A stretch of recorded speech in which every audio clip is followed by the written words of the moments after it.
Oui, merci beaucoup Harold Bérubé pour l'invitation. Je suis vraiment heureux d'être de retour ici au GRELC, dont j'admire beaucoup les travaux depuis longtemps. Et merci beaucoup pour l'invitation et pour me donner l'occasion de présenter un personnage, un ouvrage qui vient de paraître.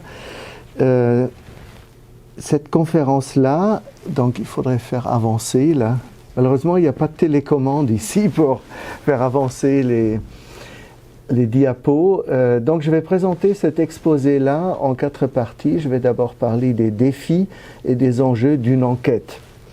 Ma recherche sur la biographie et l'œuvre de Paul-Marc Sauval et l'ouvrage qui en est issu, qui vient tout juste d'être publié, sont, comme beaucoup d'autres enquêtes universitaires, un peu le fruit du hasard et en même temps liés à une certaine fascination.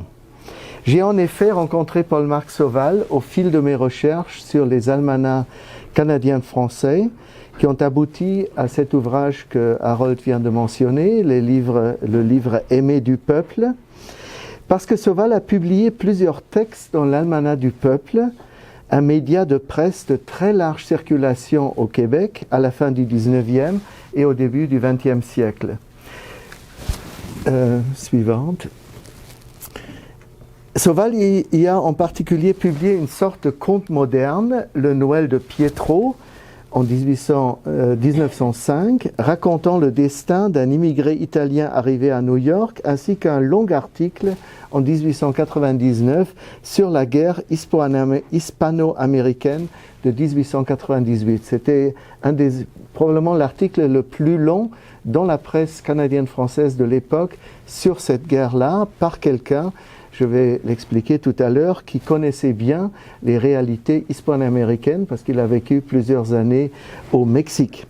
Ces articles, donc ces 2 articles-là et quelques autres, ont suscité mon intérêt parce qu'ils étaient liés à des questionnements qui ont guidé mes recherches pendant ces dernières décennies sur le Québec, sa presse et sa littérature.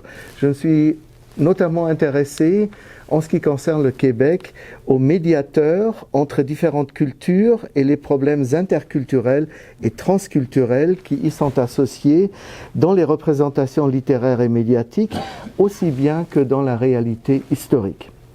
Suite à cela, prochain diapo, j'ai publié en 2003 un premier article sur Sauval et l'américanité dans la revue Globe. Pris par d'autres obligations et d'autres recherches, j'ai laissé de côté ce dossier pour le reprendre 15 ans plus tard, en 2018.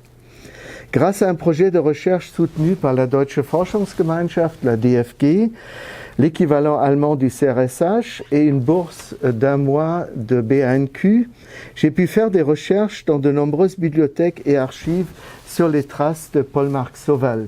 Donc je ne vais pas résumer tout ça. J'ai fait des recherches en France, en Louisiane, à la Nouvelle-Orléans, à Bâton Rouge, au Mexique, aux Archives nationales du Mexique et à la Bibliothèque nationale du Mexique, et après, surtout au Canada, à Ottawa et à Montréal, et également à Québec. Le matériel rassemblé est très vaste et diversifié. Sauval a publié une œuvre impressionnante. 7 livres, une vingtaine de traductions, une vingtaine de livres sous forme de traduction, et surtout plus de 2000 articles de presse signés par lui ou qu'on doit lui attribuer. Par contre, il n'a presque pas laissé d'archives privées, à part quelques lettres éparpillées dans plusieurs fonds d'archives publiques.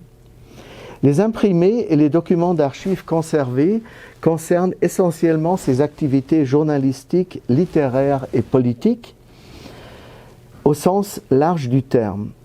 Du fait de mes intérêts de recherche et parce que ce personnage m'a fasciné, je crois qu'on peut seulement aboutir, c'est ma conviction, aboutir à une recherche si on est fasciné par le sujet et le personnage, et c'était mon cas pour Sauval. J'ai décidé d'écrire sur Sauval non pas quelques articles ou une série d'articles, mais une biographie intellectuelle sous forme de livre éclairant sa trajectoire et son œuvre. Une biographie qui suit, d'une part, à travers 9 chapitres, de manière largement chronologique sa trajectoire géographique et transculturelle, et qui ouvre d'autre part, à travers 2 chapitres finaux et une conclusion, une perspective que l'on pourrait appeler une synthèse thématique. C'est comme ça que j'ai construit ce livre. Les défis soulevés par la reconstruction d'une biographie intellectuelle comme celle de Sauval sont multiples. Malgré toute la richesse documentaire, notamment imprimée et accessible, il reste des lacunes et des zones d'ombre, en particulier en ce qui concerne sa vie privée. On peut revenir là-dessus si vous voulez dans la discussion. De nombreux articles de Sauval ont en effet été publiés sous des pseudonymes connus, mais aussi de manière complètement anonyme. Et l'écriture biographique se voit dans ce cas confrontée à la fois à une documentation pléthorique, entre autres environ 2000 articles qu'on peut lui attribuer, et à la nécessité d'une sélection, d'un choix, afin de construire une trame biographique claire et un ouvrage qui n'excède pas certaines limites en ce qui concerne son volume pour demeurer lisible et accessible à un public intéressé. Donc cet ouvrage a déjà 400 pages. J'aurais pu écrire 600 aussi là-dessus, mais je ne l'ai pas fait aussi à cause de l'éditeur qui n'en voulait pas. Prochaine diapo. Deuxième point, une trajectoire singulière. Paul-Marc Sauval, journaliste, écrivain et homme politique canadien-français, est certainement l'une des figures les plus fascinantes de l'histoire culturelle et politique du Québec et de la francophonie nord-américaine des 19e et 20e siècles, et en même temps, curieusement, l'une des moins étudiées. Ceci est peut-être dû à son origine française et sa carrière plutôt atypique dans les milieux journalistiques et politiques montréalais au tournant du siècle. Mais cela est peut-être aussi dû au fait qu'il ait laissé une œuvre certes importante quantitativement, mais sans ouvrage essayistique ou littéraire majeur. Mais cela est certes aussi, c'est une autre hypothèse, et peut-être plus encore dû au fait que sa trajectoire biographique et son œuvre sont difficiles à classer, difficiles à catégoriser, à cause de leur caractère foncièrement hétéroclite, à cheval sur plusieurs types de discours et divers types de carrières, à savoir le journalisme, la littérature, la traduction et la politique. Et aussi à cause de la très grande dispersion géographique des traces qu'il a laissées à travers le monde. Paul-Marc Sauval est né en 1857 au Havre. Il fit d'abord des études après le lycée dans sa ville natale au prestigieux collège Sainte-Barbe à Paris, à côté de la Sorbonne, avant d'entrer dans la célèbre école militaire de Saint-Cyr, d'où il sortit brillamment comme lieutenant du 5e régiment de cuirassiers basé à Saumur. Ayant décidé en 1881 de quitter l'armée française pour des raisons personnelles, différentes raisons, probablement à cause de son ennui de vivre dans une garnison de province en période de paix. Il était stationné après à Senlis, au nord de Paris, mais aussi et surtout, c'est ce que j'ai découvert dans les archives militaires, à cause d'une liaison amoureuse avec une actrice de café-concert qui s'appelle Andrea Dalby. Il y a plusieurs photos dans le livre, qui finit par le ruiner financièrement et le discréditer auprès de ses supérieurs hiérarchiques dans l'armée française. Ceux-ci décidèrent de suspendre son engagement militaire en 1880 avant qu'il ne prenne lui-même la décision de quitter l'armée en 1881 et de partir pour l'Amérique. Sauval s'installa d'abord avec un ami militaire, démissionnaire comme lui, comme propriétaire d'un ranch à San Antonio, au Texas. Mais après l'échec financier fracassant de ce projet, il partit pour la Louisiane et devint journaliste à la Nouvelle-Orléans, après avoir travaillé aussi dans les rails et dans une usine de coton. À la Nouvelle-Orléans, donc, il devint, après ses péripéties, journaliste où il collabora Aux journaux francophones, le propagateur catholique, prochaine diapo, le propagateur catholique, la sentinelle de Thibaudot et l'abeille de la Nouvelle-Orléans, dont il devint en 1882 même le rédacteur en chef. Entré en conflit ouvert avec le milieu des riches planteurs louisianais, dont il critiqua dans ses articles le monopole économique et l'égoïsme social, il décida de partir au printemps 1883 pour s'installer alors dans la capitale mexicaine, à Mexico. À Mexico, il réussit très vite à se tailler une place de choix dans la haute société. Il était fondateur, entre autres, du club hippique français de Mexico, entre autres, grâce aux relations qu'il avait nouées avant de quitter la Nouvelle-Orléans dans le milieu du journalisme, et il prit rapidement la direction d'un journal en langue française, le Trait d'Union. En même temps, Sauval s'engagea politiquement en 1884 en vue des prochaines élections mexicaines de l'été 1884 pour soutenir la candidature du général libéral Porfirio Díaz, qui allait après rester président du Mexique jusqu'en 1911, jusqu'à la Révolution mexicaine.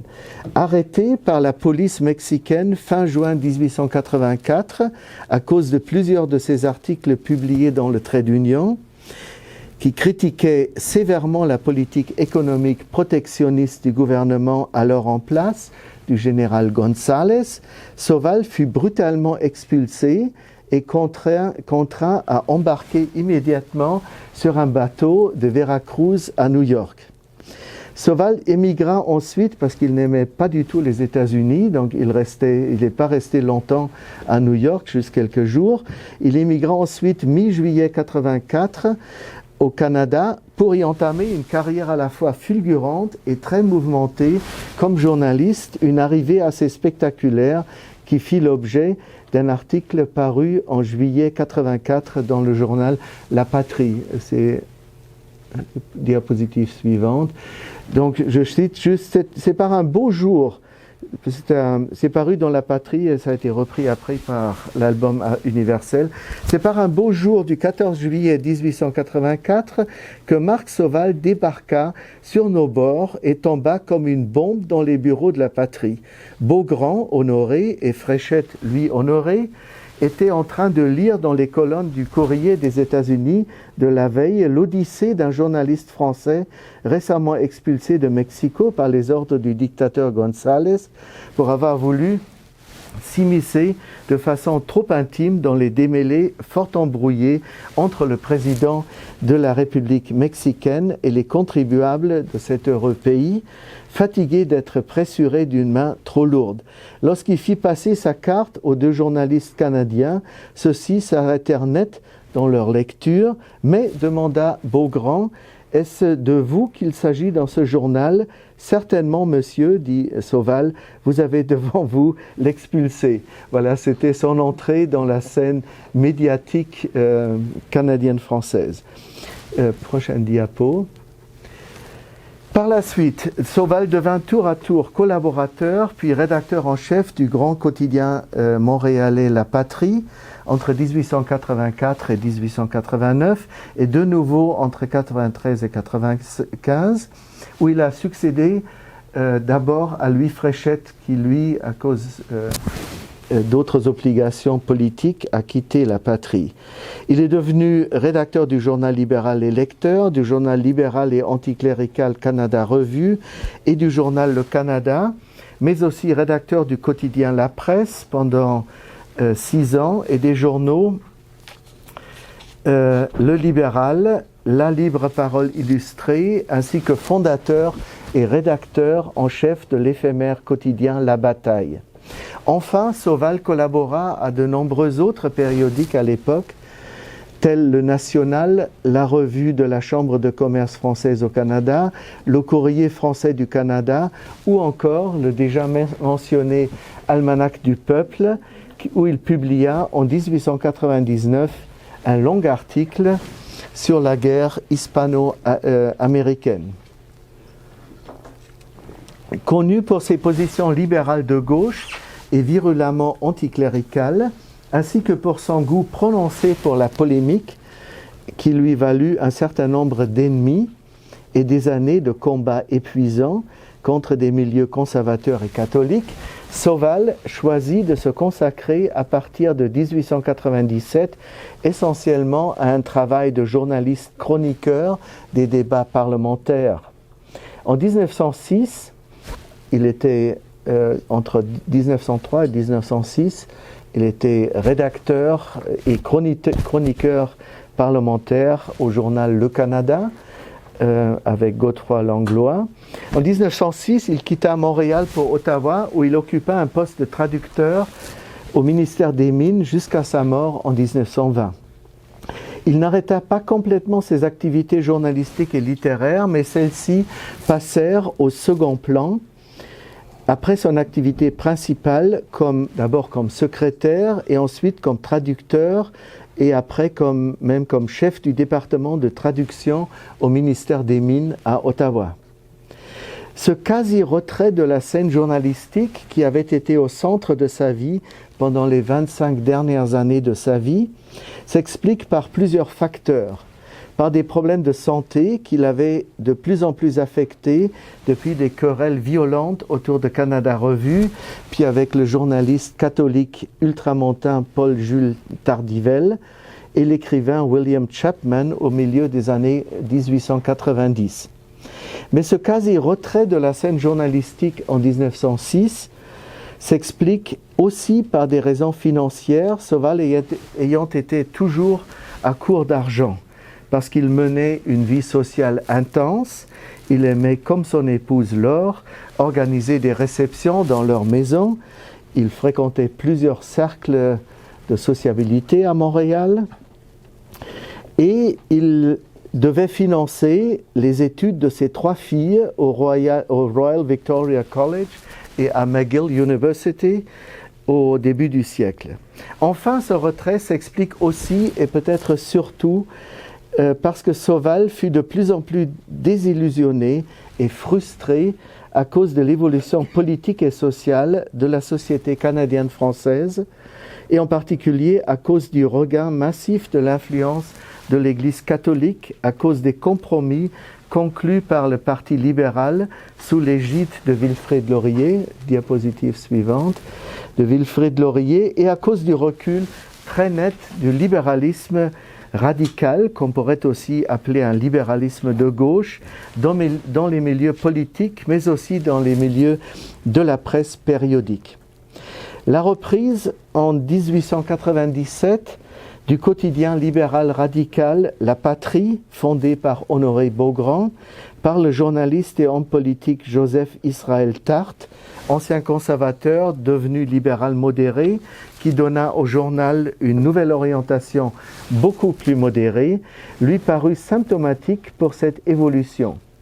Sauval commenta cette nouvelle orientation qu'il jugea déplorable avec une certaine nostalgie dans plusieurs articles, parmi lesquels un article paru en 1906 dans son ancien journal La Patrie à l'occasion de l'inauguration du nouvel édifice du journal à laquelle il était invité, mais il a décliné cette invitation. Prochaine diapo.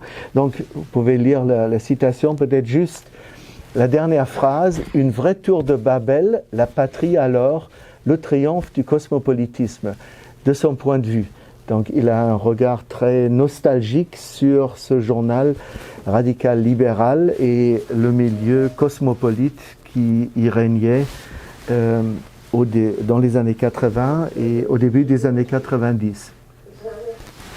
L'intense activité de journaliste et de publiciste politique de Sauval entre 1881 et 1906 et en partie aussi au-delà, le fait apparaître comme l'un des porte-paroles majeurs aux côtés d'Aristide Filiatro, de Louis Fréchette, d'Arthur Buy, de Rodolphe Lemieux et d'Edmond de Nevers, prochaine diapo, d'une nouvelle génération d'intellectuels canadiens-français émergents à la fin du XIXe siècle qui s'engagea pour défendre des réformes sociales et politiques radicales en critiquant violemment le rôle de l'Église et qui utilisa la presse et l'opinion publique comme forum de débat et de prise de parole. Sauval exprima ses opinions libérales radicales, républicaines et en même temps laïques et anticléricales dans de multiples publications, mais de façon particulièrement prononcée dans les colonnes du quotidien La Patrie, dans le quotidien La Bataille, dont il fut le fondateur, mais c'était un journal assez éphémère, et dans Canada Revue. Ce dernier périodique fut mis à l'index en novembre 1892 à l'instigation de l'archevêque de Montréal et par la suite financièrement acculé à la ruine de manière indirecte et insidieuse avec la complicité d'une partie du clergé canadien-français et des milieux politiques conservateurs et ultramontains. Sauval qualifia dans un éditorial adressé aux lecteurs de Canada Revue, ce périodique de, je le cite, citadelle des libertés religieuses et civiles, et il souligna dans d'autres articles l'importance de l'indépendance des écrivains, c'est le titre d'un de ces articles, par rapport au pouvoir politique et religieux. La carrière de journaliste Paul-Marc Sauval paraît paradoxalement marquée, d'une part, par une grande continuité de sa pensée, malgré certaines évolutions dont on peut parler dans la discussion, que j'évoque aussi dans le livre, donc une grande continuité de sa pensée, par une fidélité à ses convictions libérales, laïques et républicaines, au-delà des péripéties de la vie politique et de celles de sa propre biographie. Et d'autre part, par la continuité, qui est un peu paradoxal, d'une instabilité frappante par un penchant vers des décisions sans compromis et des ruptures brutales pour lesquelles l'abandon brusque d'une brillante carrière militaire amorcée en France et la décision d'émigrer en Amérique constituent déjà des signes avant-coureurs. On peut en effet observer tout au long de sa carrière un goût très prononcé pour le changement. Sauval ne demeura qu'exceptionnellement longtemps en poste dans un journal ou un périodique. Il est resté le plus longtemps à La Patrie, 8 ans et après de nouveau 2 ans. Il décida souvent de partir après un laps de temps parfois relativement bref pour des raisons où se mêlent volonté politique et dispositions personnelles. Prochaine diapo. Outre son œuvre de journaliste, l'autre, j'ai sauté cette citation, voilà. Outre son œuvre de journaliste qui totalise, comme je viens de le dire, environ 2000 articles dans 3 paysages médiatiques très différents, Louisiane, Mexique, Canada, Sauval a laissé une œuvre d'écrivain et de publiciste importante, mais quasi totalement oubliée aujourd'hui. Celle-ci couvre là aussi des domaines extrêmement divers et hétérogènes, comme vous voyez là.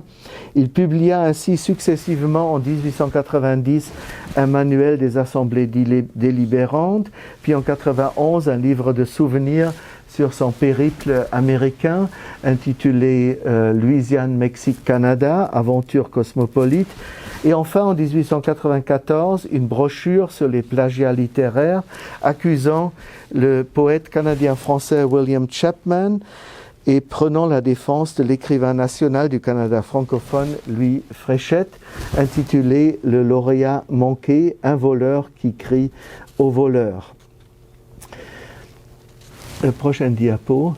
Une annonce qu'il plaça en janvier 1896, entre autres dans son propre journal, le quotidien éphémère La Bataille, témoigne à la fois des multiples talents de Sauval, que reflètent ses activités d'écrivain et de publiciste, et de la constante fragilité de sa situation professionnelle et financière, tout au moins jusqu'à son déménagement à Ottawa en 1906, où il obtint un emploi stable et bien payé comme traducteur agréé du gouvernement fédéral. On pouvait ainsi lire dans son annonce, et je crois que c'est révélateur, à l'époque il n'était pas attaché à un journal comme rédacteur, donc il était journaliste libre, mal payé, et dans son annonce on peut lire Marc Sauval, travaux littéraires en tout genre, traduction, rédaction de rapports, études, adresses, pétitions, s'adresser au bureau de la bataille, et voilà l'adresse. Donc on le voit un peu au bout du rouleau presque, c'est-à-dire est obligé de faire tout, d'accepter n'importe quel travail d'écrivain public pour pouvoir survivre et financer aussi les études de ses filles. Troisième point, expérience cosmopolite et rôle de médiateur transculturel.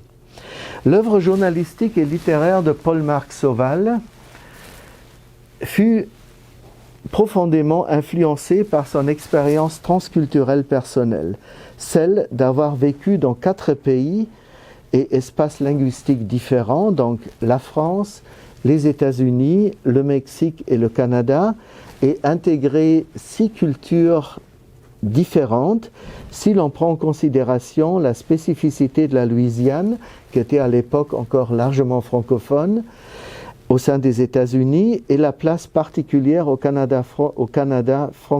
Canada francophone au sein de la Confédération canadienne. Ses écrits personnels, entre autres son livre Louisiane, Mexique, Canada, portent la trace de cette expérience transgressant des frontières linguistiques et culturelles et impliquant en même temps des formes successives d'apprentissage interculturel. Parti de France en 1881 pour San Antonio au Texas, ville proche de la frontière mexicaine, Sauval ne parlait que de manière très fragmentaire l'anglais. À l'époque, à l'école Saint-Cyr et dans les lycées de France, on apprenait d'abord l'allemand, la langue de l'ennemi, et après seulement, souvent comme cours comme facultatif, l'anglais, et pas du tout l'espagnol, c'était pas du tout enseigné. Donc il ne parlait que de manière très fragmentaire l'anglais. J'ai trouvé qu'il avait 1 année d'anglais et pas du tout l'espagnol, 2 langues qu'il a apprises lors de ses séjours prolongés, d'abord aux États-Unis, puis au Mexique.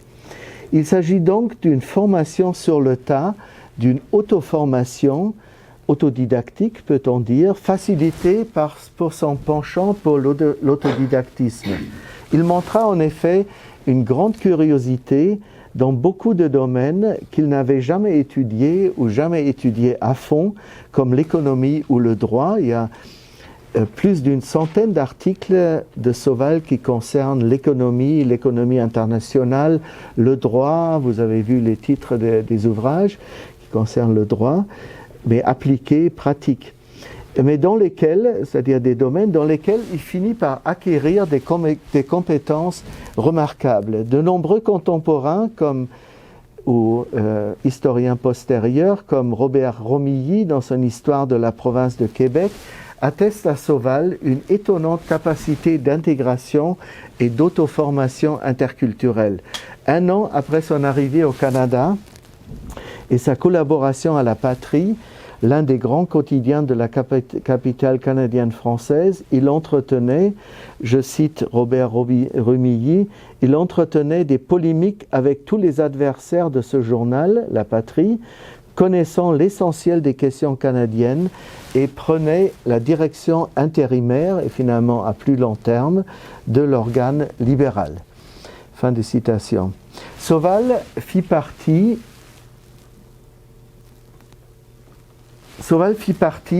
de tout un groupe de journalistes d'origine française qui avaient émigré en Amérique ou qui étaient devenus des journalistes en émigrant, mais il était pratiquement le seul à avoir vécu une expérience journalistique intense et approfondie successivement dans 3 pays très différents et dans 4 cultures différentes, si l'on tient compte des différences fondamentales entre les cultures médiatiques du Canada francophone et du Canada anglophone. À côté de lui, il faut mentionner encore, vous voyez quelques noms ici, parmi les journalistes canadiens-français d'origine française ayant vécu auparavant aux États-Unis, notamment Alfred Xavier Rambaud, qui séjourna d'abord à New York avant de s'installer en 1833 à Montréal et de prendre la direction comme rédacteur en chef du journal L'Ami du Peuple, de l'Ordre et des Lois. Auguste Achantre, un ami de Sauval, né à Besançon en 1834, qui émigra lui aussi au Canada francophone, où il collabora notamment aux journaux La Minerve, L'Événement, La Presse et Le Pays, après des séjours en Haïti et aux États-Unis. Jules Elbronner, enfin, né à Paris et arrivé à Montréal en 1874, dont la carrière croisa à plusieurs reprises celle, pourtant beaucoup plus mouvementée, de Sauval, devint journaliste à la presse en 1884, l'année même où Sauval commença sa collaboration à La Patrie, tout en étant donc comparable à d'autres trajectoires biographiques transculturelles et transaméricaines. Celle de Sauval paraît néanmoins remarquable par le fait que les jalons de sa carrière, je cite Guillaume Pinson, spécialiste de la presse à l'Université Laval, je le cite, sont situés en plusieurs lieux stratégiques de la francophonie continentale, c'est-à-dire la Nouvelle-Orléans, Montréal et enfin Ottawa. Considérez Sauval comme un passeur et médiateur engagé, comme Guillaume Pinson le suggère, fait apparaître, si l'on analyse sa biographie et son œuvre littéraire et journalistique, une triple dimension, celle de sa propre identité cosmopolite, qui a trouvé une forme d'expression privilégiée dans son récit autobiographique Louisiane, Mexique, Canada, paru en 1891 à Montréal, qui porte précisément le sous-titre Aventure cosmopolite. Celle ensuite de son rôle de médiateur entre les différentes cultures des Amériques, et enfin celle de d'intermédiaire journalistique entre la France et les Amériques, et notamment entre la France de la Troisième République, fondant son identité politique sur l'héritage des Lumières et de la Révolution française, et un Canada francophone encore en grande partie attaché à une autre France, celle de l'Ancien Régime, une France catholique, conservatrice et monarchique. Je retraçais un peu ce rôle d'intermédiaire entre la France de la Troisième République et le Canada, en analysant des publications et les réactions à ces publications de Sauval sur la République, la Troisième République. Il a écrit un long article basé sur une conférence sur la République française et un autre article sur le personnage de Gambetta. Et dans la presse conservatrice et ultramontaine, il a été extrêmement critiqué à cause de ces deux articles-là, mais à cause d'autres articles également. Paul-Marc Sauval fut à côté de Fauché de Saint-Maurice, qui résida au Mexique entre 1864 et 1865. En plus, le seul écrivain, intellectuel et journaliste canadien-français de la seconde moitié du XIXe siècle et des premières décennies du XXe siècle, ayant acquis non seulement une connaissance intime du Mexique et de la Louisiane, grâce à des séjours totalisant plus de 3 années, mais aussi le seul à avoir écrit sur cette double expérience nord-américaine et latino-américaine. En tout, une trentaine d'articles concernant ses expériences en Louisiane et au Mexique. Comme les articles sur l'Amérique latine sont rares dans les périodiques canadiens-français à la fin du XIXe siècle et au début du XXe siècle, hormis certains épisodes comme le règne de Maximilien au milieu des années 60, les articles publiés par Sauval font ainsi résolument figure d'exception et constituent de précieux témoignages historiques. Avec son écriture oscillant entre différents registres et styles d'expression, je vais revenir là-dessus dans la conclusion, de la chronique et du récit autobiographique très personnel aux commentaires politiques rigoureux et soigneusement documentés, et sa perception quasi ethnographique des réalités transaméricaines, Sauval fut ainsi, à la fin du XIXe siècle, un pionnier dans la médiation interculturelle entre le sud et le nord du continent américain, de même qu'entre la France, l'Amérique du Nord et le Mexique. Par sa volonté, d'une part, de pénétrer profondément dans la compréhension d'une culture étrangère par une observation quasi ethnographique, partant de l'analyse de détails significatifs et par ses prises de position politiques, d'autre part, notamment pro-républicaines et en même temps très critiques à l'égard des États-Unis, et enfin par l'absence totale d'un discours religieux, missionnaire et moralisant sur l'espace américain. L'américanité de Paul-Marc Sauval paraît à la fois singulière et anticipatrice. Le Mexique, du fait de l'activité de Sauval, que Sauval y exerça comme journaliste et rédacteur en chef du Trait d'Union, constitua ainsi une étape très importante dans la trajectoire transculturelle de Paul-Marc Sauval. Cette étape contribua à faire de lui un personnage assez singulier par son profil et sa carrière. En même temps, Sauval fut représentatif pour un certain groupe d'intellectuels et de journalistes que la France révolutionnaire et républicaine a forgé à partir de la fin du XVIIIe siècle et qui eurent sans conteste, à travers des figures comme celle de Sauval, une influence importante aussi dans les deux Amériques. La diapositive suivante.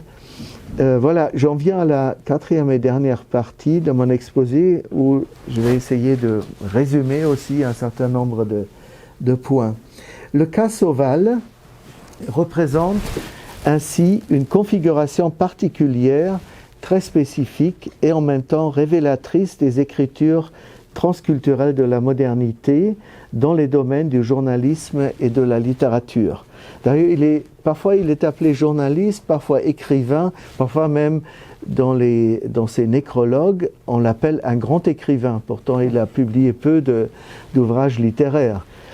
Il illustre d'abord les multiples relations dynamiques, c'est-à-dire la perméabilité discursive et les interdépendances encore insuffisamment analysées entre littérature et presse dans la culture de la modernité occidentale et coloniale depuis le XVIIIe siècle, mais tout particulièrement depuis le milieu du XIXe siècle. La presse représentait en fait, non seulement pour Sauval, mais aussi pour beaucoup d'autres journalistes de son époque, un champ d'expérimentation de multiples formes d'écriture, incluant celles qui visaient à une meilleure connaissance de l'autre, mais également un foyer de médiation interculturelle de tout premier plan. Sauval, comme d'autres journalistes, fut ainsi, entre autres, un médiateur incontestablement important et précieux entre différentes cultures, un transmetteur d'informations et de savoirs venant d'ailleurs, dans son cas entre la France, les États-Unis, la Louisiane et le Mexique, et en même temps un traducteur au sens à la fois culturel et linguistique du terme, c'est-à-dire culturel du terme. D'ailleurs, Sauval était l'auteur du premier essai au Canada francophone sur la traduction. C'est paru en 1903, je crois, ça s'appelle « Sur la traduction ». D'après ce que je vois, et j'en ai échangé avec des spécialistes de la matière, de l'histoire de la traduction, c'est le premier article qui réfléchit au Canada francophone sur la traduction. Et ça, c'est à partir de son expérience de journaliste, où il a à la fois pratiqué la traduction linguistique, il a traduit des articles venant des États-Unis, du Mexique, etc., mais aussi culturel du terme, c'est-à-dire il a essayé d'expliquer ce qu'il a traduit à partir de la presse étrangère. Faire comprendre qu'est-ce que la République en France, qu'est-ce que ça veut dire la laïcité en France, etc. Le cas Sauval illustre aussi, en second lieu, la dynamique culturelle et politique liée à l'émigration de journalistes et à la configuration particulière propre aux activités journalistiques de Sauval au Mexique et en Louisiane, du rôle d'une presse en langue étrangère ou liée à une minorité linguistique. Sauval, socialisé en France dans les idées des Lumières, du saint-simonisme, de la laïcité républicaine et d'un libéralisme politique radical, ne cessa de rencontrer, pendant toute sa carrière transaméricaine, des résistances menant jusqu'à l'expulsion, dans le cas de son séjour au Mexique, et aux violentes controverses avec le clergé canadien-français qui finirent par le ruiner financièrement et par miner sa santé. Il contribua néanmoins, avec d'autres journalistes engagés de sa génération, à transformer à travers son activité, à travers son style original d'écriture et d'intervention intellectuelle et les idées qu'il diffusa profondément, et dans le cas du Canada français, peut-être durablement, le paysage médiatique et politique des sociétés américaines dans lesquelles il vécut. Désignant ses expériences à la fois par les termes d'aventure et de cosmopolite, c'est le sous-titre de son ouvrage Louisiane, Canada, Mexique, Sauval visait à mettre en cause une conception close et homogénéisante de la culture qui dominait alors à son époque. Une époque, autour de 1900, profondément marquée par l'essor des nationalismes, même des chauvinismes, et de la domination impérialiste de la civilisation européenne. Des phénomènes comme le métissage culturel, la créolisation, par exemple, il désigna, prochaine diapo, il désigna la femme canadienne comme la créole du Nord et la ville de la Nouvelle-Orléans comme foncièrement métisse. Le transfuge culturel et la traduction lui parurent des contrepoints et des formes de résistance utiles face à l'uniformisation culturelle et l'essor des nationalismes culturels et religieux. Il tenta de les combattre, prochaine diapo, de les combattre avec les armes essentiellement d'un journaliste, d'un intellectuel et d'un traducteur dans les différentes sociétés et cultures dans lesquelles il a vécu. Sauval fut ainsi, en troisième lieu, à de multiples égards, un enfant de son époque, celle des dernières décennies du XIXe siècle et du tournant du siècle. Il fut, du point de vue social, un enfant de l'ascension de la bourgeoisie commerciale sous le Second Empire en France. Son père et son grand-père étaient de grands négociants engagés dans le commerce transatlantique, notamment avec la Louisiane, au Havre. Donc ils étaient de grands commerçants, des négociants. Il demeura sur le plan intellectuel et culturel fortement imprégné par les idées et les valeurs des Lumières de la Révolution française, transmises par les institutions scolaires et éducatives de la Troisième République. Et il resta, comme beaucoup de membres de sa génération, traumatisé par la défaite française de 1870-71 contre la Prusse. Il en retira pendant toute sa vie et tout au long de sa carrière de journaliste une haine profonde contre l'autoritarisme et des formes de nationalisme xénophobe et raciste qu'il voyait incarnées en particulier par l'Allemagne de Bismarck et de Guillaume II. Prochaine diapositive. L'engagement intellectuel, c'est en quatrième lieu, l'engagement intellectuel et journalistique de Sauval et ses prises de position politiques sont inséparables de son style d'écriture que j'ai déjà un peu mentionné et des registres discursifs auxquels il a eu recours.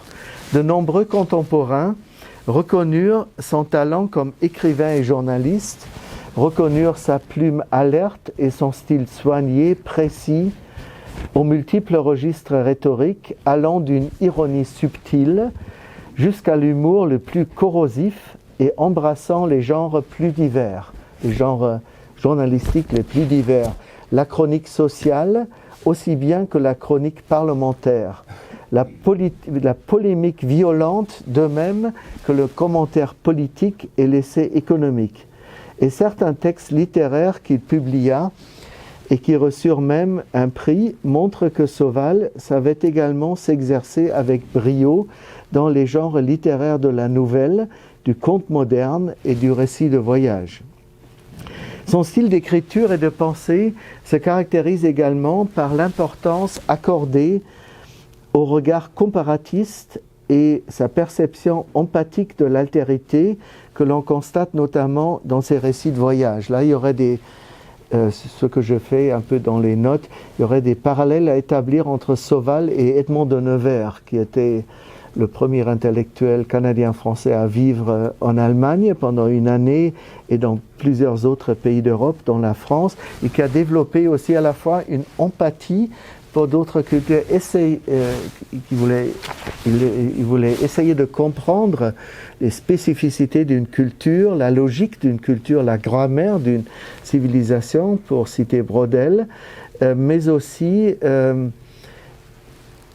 comprendre une culture en la comparant à d'autres. Donc ce regard systématique comparatiste, je crois que c'est des registres que les deux intellectuels ont en partage. Malgré ces qualités,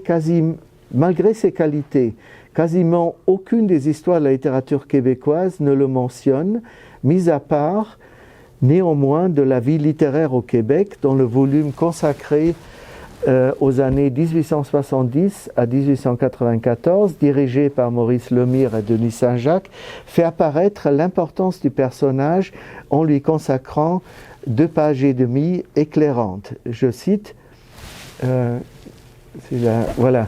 Parmi les grands journalistes d'allégeance libérale, peut-on lire dans ce petit sous-chapitre, Paul-Marc Sauval est certainement celui qui manifeste le plus de ressources. Si Sauval et son œuvre sont ainsi profondément ancrés dans une période historique, celle de la fin du XXe siècle, on perçoit aussi, en étudiant de près sa trajectoire et son œuvre, sa modernité indéniable. Faisant partie avec un groupe d'intellectuels et de journalistes de la fin du XIXe siècle, comme Arthur Buy et Aristide Filiatro, du groupe des libéraux radicaux, ce qu'on appelait à l'époque les Rouges, Sauval défendit des idées anticipatrices de la Révolution tranquille des années 1960, celle de la laïcité, de la séparation de l'Église et de l'État, de la modernisation profonde de l'enseignement, son orientation vers la vie professionnelle et son détachement de l'emprise religieuse, ainsi que celle de l'émancipation des femmes dans l'éducation de même que dans la vie économique et sociale. Outre les articles qu'il consacra à l'émancipation des femmes et à leur éducation, Sauval montra son engagement aussi à travers sa propre vie, en soutenant comme rédacteur en chef à l'époque la jeune Robertine Barry, alias Françoise, et en finançant, malgré ses problèmes financiers constants, l'éducation supérieure de ses 3 filles qui fréquentaient le Royal Victoria College et ensuite l'université McGill, tout en restant très attachée à la langue et à la culture française. À plusieurs égards, Sauval peut être considéré, à côté de quelques autres intellectuels de son époque que je viens de mentionner, comme Arthur Buy et Edmond de Nevers, comme un précurseur intellectuel de la Révolution tranquille au Québec, de ses idées et de ses combats. Il conçut et anticipa sur le plan des idées, à côté d'autres intellectuels de l'époque, une évolution mentale, culturelle, sociale et politique qui allait se réaliser dans la réalité seulement une 50aine d'années plus tard. Celle-ci concernant des questions comme le rôle de l'Église catholique dans la société, la séparation de l'Église et de l'État, l'idée de laïcité, mais aussi la modernisation de l'appareil étatique, le nivellement des inégalités sociales par des réformes fiscales et l'ouverture de l'économie vers les marchés extérieurs. On peut certes affirmer, et là je vais presque terminer, on peut certes affirmer à partir du cas Sauval et par sa mise en relation avec des études sur le mouvement libéral radical des dernières décennies du XIXe siècle, je pense en particulier aux travaux d'Yvon Lamonde, que les bases intellectuelles provenant d'horizons culturels divers, des bouleversements des années 1960 au Québec, furent jetées dans l'espace public et politique entre 1870 et 1900. Le mouvement de réforme connut toutefois à l'époque, comme la carrière et l'œuvre de Sauval le montrent, des résistances croissantes à partir du milieu des années 1890 de la part de l'Église catholique, mais aussi de la part des partis politiques et des médias qui furent liés, y compris dans une certaine mesure au sein du Parti libéral. Ce dernier avait accepté, aux yeux de libéraux radicaux, trop de compromis, comme Sauval, trop de compromis avec le clergé catholique. Tout en représentant ainsi une figure de précurseur du Québec moderne, celui de la Révolution tranquille des années 1960, la trajectoire de Sauval met en lumière un blocage, un certain verrouillement de l'évolution de la société et de la politique québécoise pendant près d'un demi-siècle. Sauval n'était pas le seul, en tira les conséquences en se retirant en 1906 à l'âge de 49 ans et après une brillante carrière de journaliste largement du monde de la presse et plus particulièrement de la presse politique. Prochaine diapo. Sauval, tout en ayant concentré ses activités essentiellement dans le domaine du journalisme, incarna en quelque sorte la figure moderne de l'intellectuel. Une figure qui exerce une fonction foncièrement critique, questionnant et mettant systématiquement en cause des états de fait et des prétendues certitudes.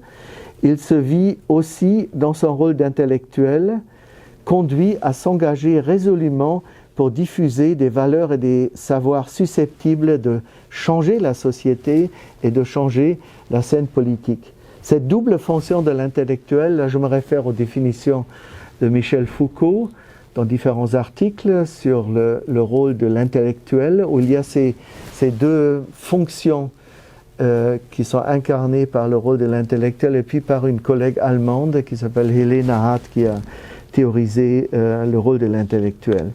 Donc cette double fonction de l'intellectuel engagé était étroitement ancrée dans l'espace public et ses médias et en tout premier lieu dans la presse écrite et imprimée. Dernière diapositive.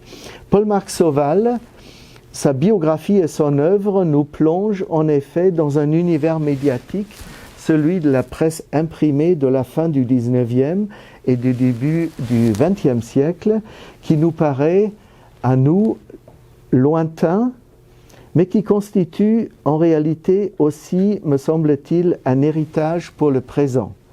Il nous fait percevoir la presse écrite à une époque de son apogée et de son plus grand impact social, si l'on y inclut également les almanachs, atteignant notamment le public des campagnes.